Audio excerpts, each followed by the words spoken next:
Welcome to McNulty's Book Corral. Today we're talking about Buffalo Bill, who was born in 1846 and died in 1917.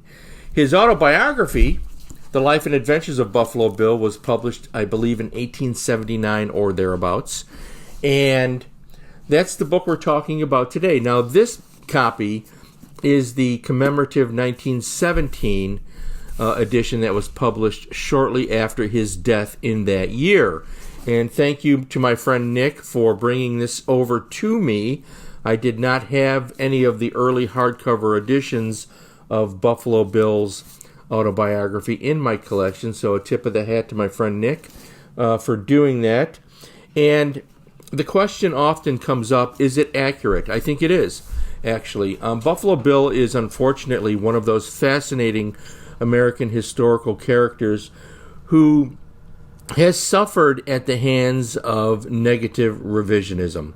That's a very common trait in our culture today, where people are looking at historical figures and they're slamming them, criticizing them for whatever little thing that they can come up with, demeaning them in some way. Very common.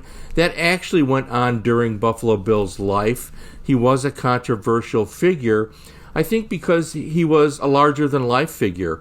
You know, his basic adventures, which you've heard about, buffalo hunting, hanging out with Wild Bill Hickok, and all of that, and then starting his show, his Wild West show, those are all true facts. There are photographs and film footage of that exist, and very little of that was exaggerated. Some of his exploits, some people believe, I understand, he may have exaggerated, but I don't really think he did. I don't think he had to. Because if you're familiar with the history of the West and the frontier during this period, especially during that period when Custer was out there and so forth and the Indian Wars were taking place, you really didn't need to exaggerate the exploits. It's all basically true. Not every story, of course. But I've long believed that Buffalo Bill is underrated.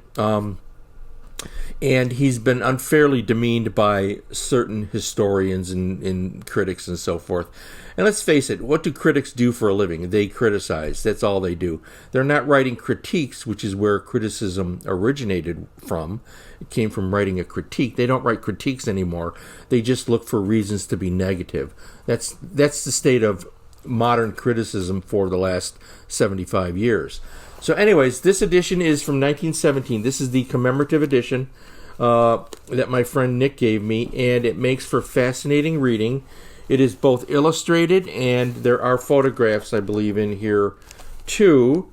In any event, it's a good book to read if you haven't read Buffalo Bill's autobiography, especially for those of you who are fans of Western history. I strongly encourage you to do so.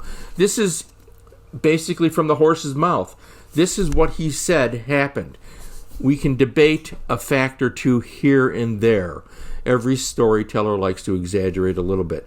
But the basic principles and facts I think are accurately represented, and I encourage you to look into it. This was an amazing man.